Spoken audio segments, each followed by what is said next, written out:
Howdy, I'm Tratus Gray and I'm playing Magic the Gathering Arena once again, and this is my Large and in Charge 3.0 final version, my final take on this.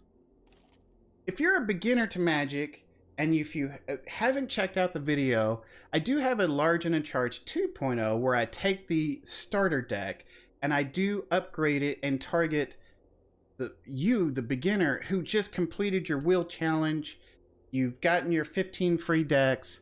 You may not have opened any packs for free codes, and if you don't know what I'm talking about, you can check out my Discord in the little description below.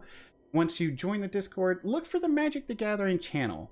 There's going to be a little thumbtack there once you're inside that channel.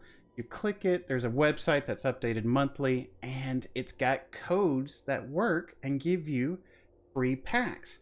And those free packs, when you open them, are going to give you wild cards. And if you don't know what I mean about wild cards, I do have a specific video about that in my Magic 101 playlist that you can catch. It tells you what they are, how to use them, how to make cards. Once you get those wild cards, look at Large and in Charge 2.0. It's going to tell you how to upgrade that deck for free using those wild cards as a straight beginner into Magic Arena. So without further ado, let's dive into my final version of Large and in Charge.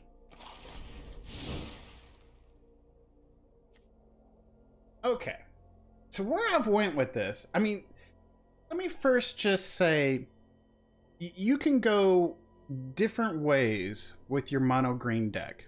You can make a food deck. You can make a mono green Stompy. There's going to be problems with this, because in best of one, mono green doesn't exactly shine the best, say like mono white or mono red, like those are the popular decks right now. Green really shines best in traditional format. One, because you can use your sideboard to annihilate your foes easier once you know what kind of deck you're working with. So with that kind of challenge in mind, I wanted to build something that could work in best of one, that's going to still give you a positive win ratio, and you can have fun with it, and you might even be able to climb the ladder with this deck. This is my final version of it, so anytime I have green dailies and I want to get some wins, this is it. This is my deck, my go-to that I go for this, and this is where I've upgraded my Large and in Charge final version today.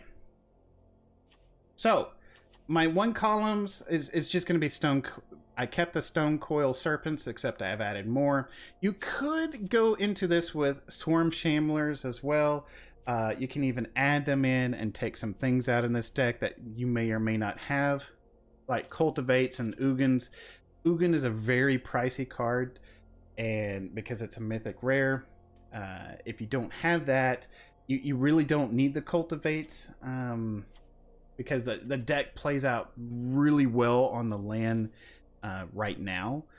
And you could go with swarm shamblers. You could do that. That's one thing you can actually do, because Ugin is an 8 cast, and that's why I have the cultivates, to keep thinning out the deck, to keep ramping up, and to eventually, if I get an Ugin, I can play him down on the board. The Great Hinge, while it is a 9 cast, it's going to, hopefully by turn 4, if you have your love struck beast down on turn 3, by turn 4 you can have your Great Hinge hit the board, because this is going to make the mana cost less. You take 5 away from that, and it's now going to be 2 colorless and 2 green. You got a turn 4 Great Hinge. It could be argued you could even add another one into this. I have considered adding a 3rd Great Hinge, taking the Ugins out, taking the cultivates out, and throwing in some swarm shamblers and maybe even another primal might. That is something I've considered, or even another gem raiser. It would not hurt, because if you're going to throw in the swarm shamblers, having a 4th gem raiser would actually be beneficial, because now you have lots of extra juicy counter targets you can get onto with your gem raiser.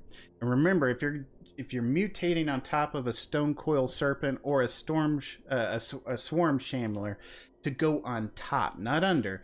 That way the counters that they have, let's say this is a 3/3 stone coil serpent, if you put your gem razor on it, it's going to turn into a 7/7. Why? Because it's going to take the counters of it and add it to the 4/4. So keep that in mind. The scavenging oozes play a part in this deck because it will mess with graveyards. It just, you know, eating things that you don't want them to get back. Perfect example, let's say they have a brood mother, I forgot what it is for mono white, but it brings anything that dies, it comes back as flying. As you in the priority stack, you can actually use your scavenging ooze to kill off that target in the graveyard before it comes back as a flyer. So keep that in mind if you're playing with things like that, to keep some open mana up for your scavenging ooze, so you can exile targets from the graveyard and beef them up that way. Lovestruck Beast, also just super flexible. I think it's a must-have pretty much in any kind of green deck that you build, just because you can play a 1/1 white human creature token, and you can do the 3 for a 5/5, which is just freaking huge. Don't worry, if you lose your 1/1, it can still block. I threw in a Nyla Keen-Eyed here. Nyla Keen-Eyed. I don't know how you want to say this. It's indestructible. It's a god. It's legendary. And as long as your devotion to green is less than 5, it isn't a creature. Creature spells you cast cost 1 less to cast. And reveal the top card of our library. If it's a creature card, put it into your hand. Otherwise, you may put it into your graveyard. Question Beast. I have 2. I mean, you could go more with this. Some kind of decks out there run 4. That's fine. But 2 works perfectly in this deck. 2 Elder Gargaroths work perfectly in this deck. 1 Vivian is fine. You could add a second one. Like I said, if you're going to trim the Ugins, you could take out the Cultivates. You could add another Vivian and some Swarm Shamblers into this, and make another version of Large and in Charge. It is still a Stompy deck. I just went with Ugins because you typically don't see that coming in a green deck. Typically. And with the Cultivates, it just allows me to ramp up a little bit more and more just fast, and just kind of thin out the deck, like I said earlier. So this is it. This is Large and in Charge, my final version of it. Like I said at the beginning, you can go different ways with this. You can go food. You can go the Stompy route. I like Stompy. That is my play style when I play green. Who knows? I may play a food deck in the future, but for right now, this is my go-to whenever I have those dailies and I want to get some wins. This is my final version of Large and in Charge. I do hope you enjoy it. Gameplay footage is coming up. Let me know what you think. If you end up playing this deck, if you take it through the ladder, let me know how far you get. I think you're going to get pretty far with it, so let me know. And I also stream on twitch.tv/TradusOfGray, just like it's spelled here on the channel. You can find me there Monday, Wednesday, Friday, Saturday at 10 p.m. Central Standard Time. And if you do happen to catch me over there, let me know that you found me on YouTube, and say hi, and also join the Discord if you'd like. So the information's in the description below. And if you found any value in this, do consider hitting that like or subscribe button, and I'll catch you on the next time. Not bad.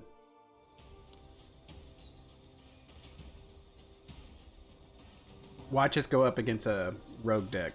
That's the vulnerability of this one for sure.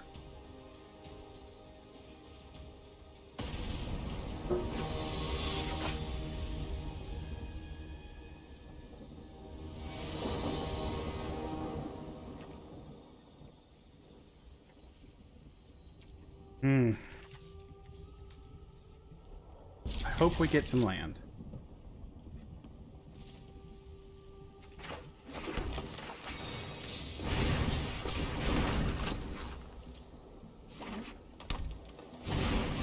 Alrighty. Well, Crawling Barrens is a land.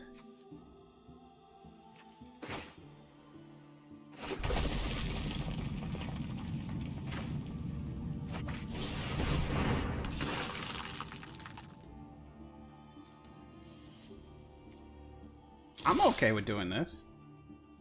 Because I'm on the upper hand. Ooh, alright. I'm surprised they didn't trade.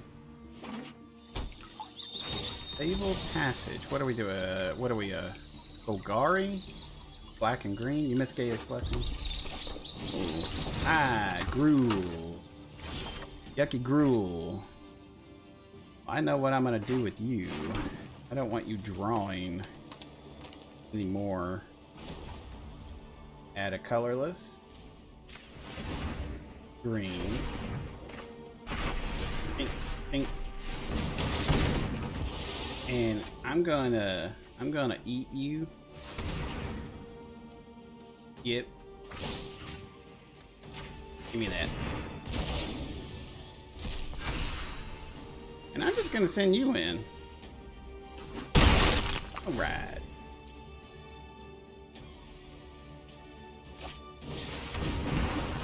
I thought about it. That's why I was willing to trade with my 1/1.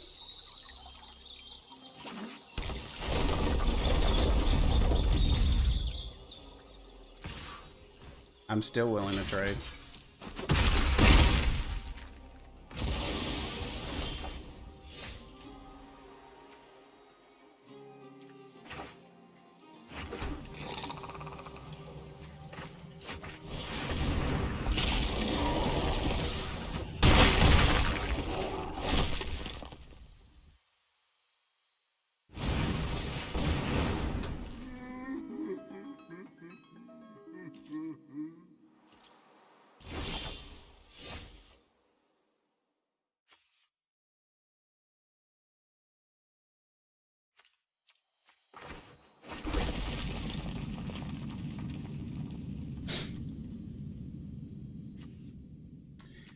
I think I'll save it.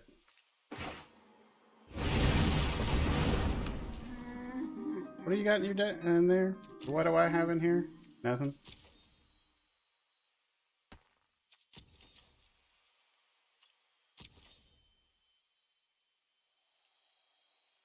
I'm okay with this.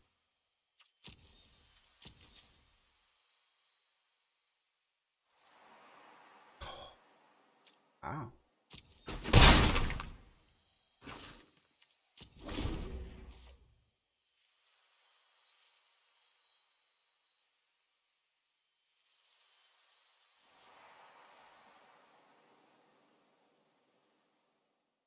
We got a very nice defensive line here.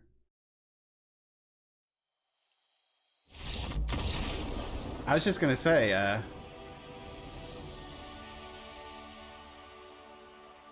all right. Our first win. Not bad. Not bad.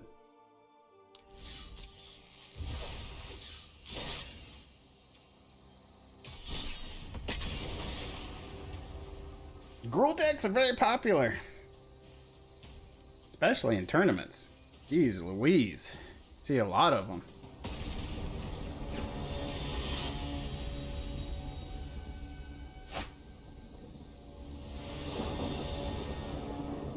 Well, holy moly. Could we draw some land? Maybe. Exactly. Even if they traded, we had another. I was hoping they would have traded, because it, you know, I don't want them getting a great hinge down and whatever. And anyway, we certainly caught them on the back foot.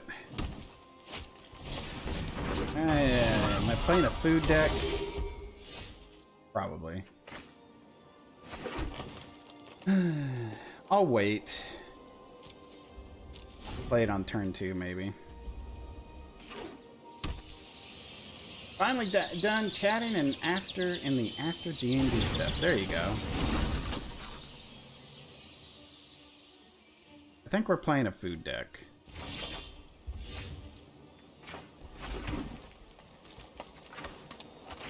pay 2.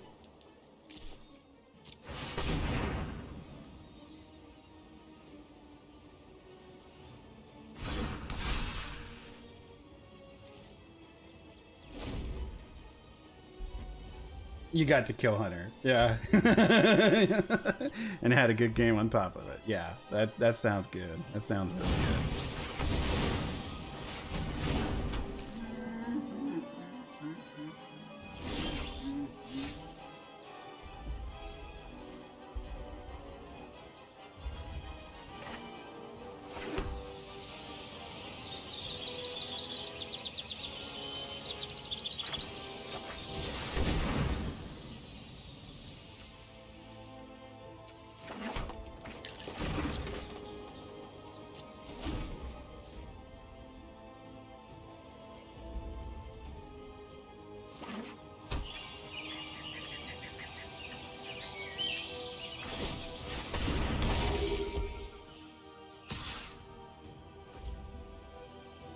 Not bad. I'll take the 5.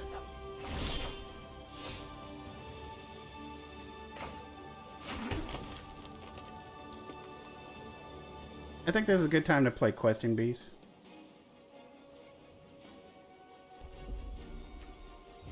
It's a very good time to play Questing Beast.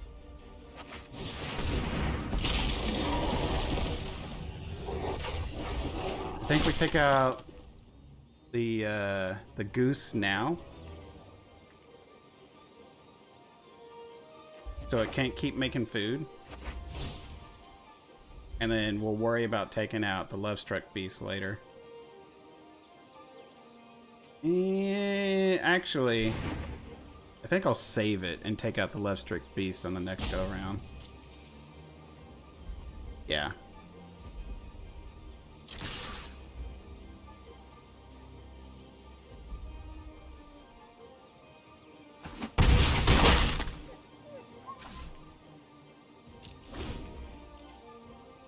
So is Hunter coming back? I think you said it was temporary, right? And how did you kill Hunter? The Questing Beast, a Questing Beast.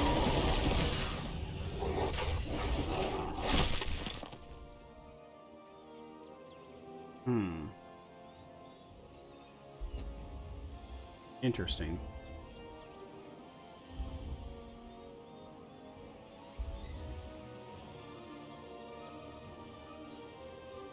And he didn't really die?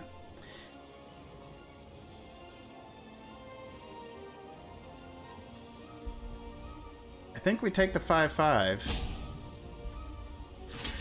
Or no, we just take the Questing Beast out. And I'll take the 5 on the next go around.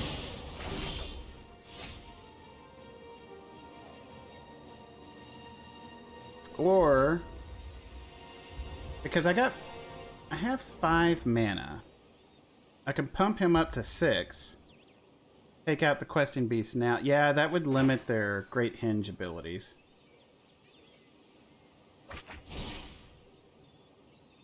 So we're going to pay 4.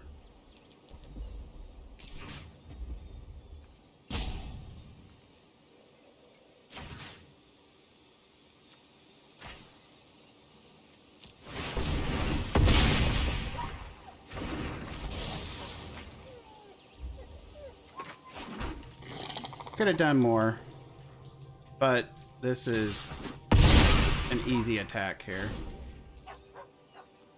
And let's see, they were in the North Realm of the Dead. Witch's Oven, there we go. Now I can Gem Razor. We'll take out the Witch's Oven, I think.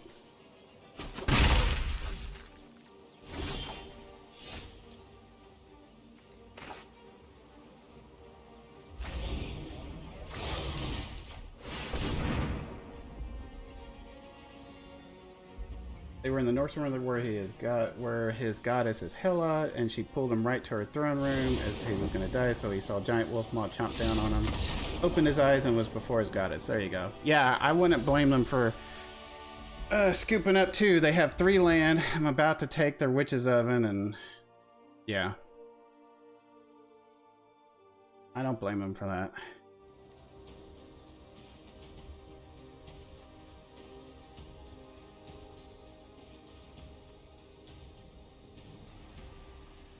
What am I doing on water? Looks good.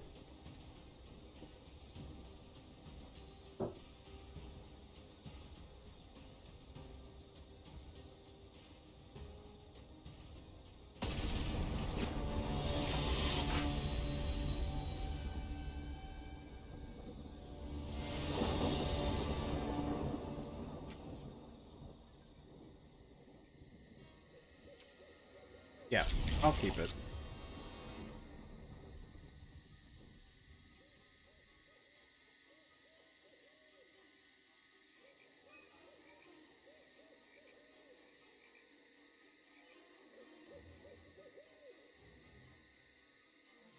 Turn 1, turn 2, turn 3, play.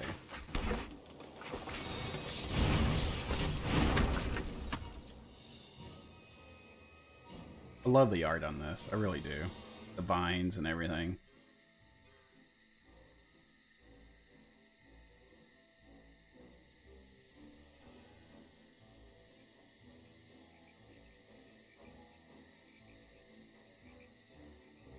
Any cards? 52?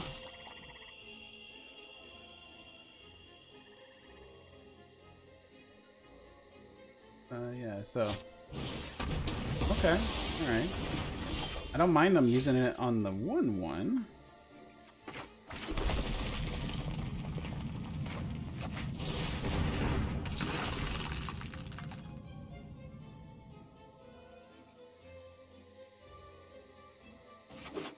It could just be a straight up control type deck, maybe. I am gonna go for... yeah? Might as well. Just to get the creature down.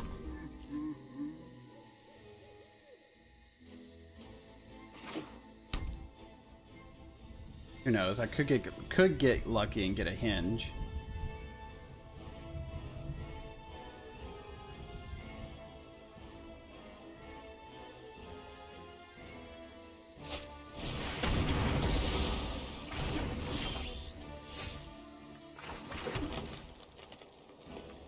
Now, I could eat, or I could do this. I think I'd rather go with this.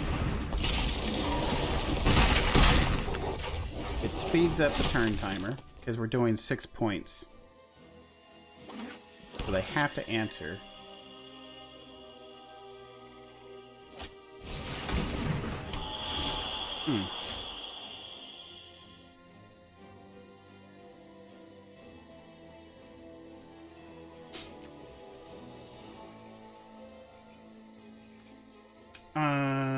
So I can pump this up for 3 to 5, 9, or I can just start pumping it up at all. So I think I'd rather just ramp.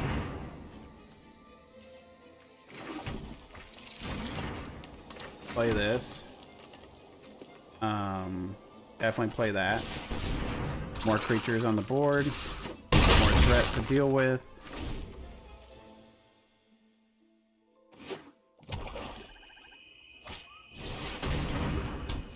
And that's not going to do it.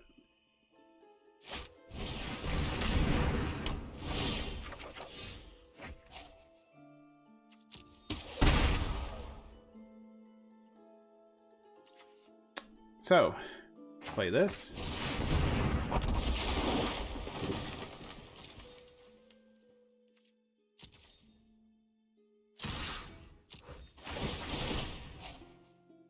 He gets life. I'm gonna take from my graveyard this. I get life. And that's it.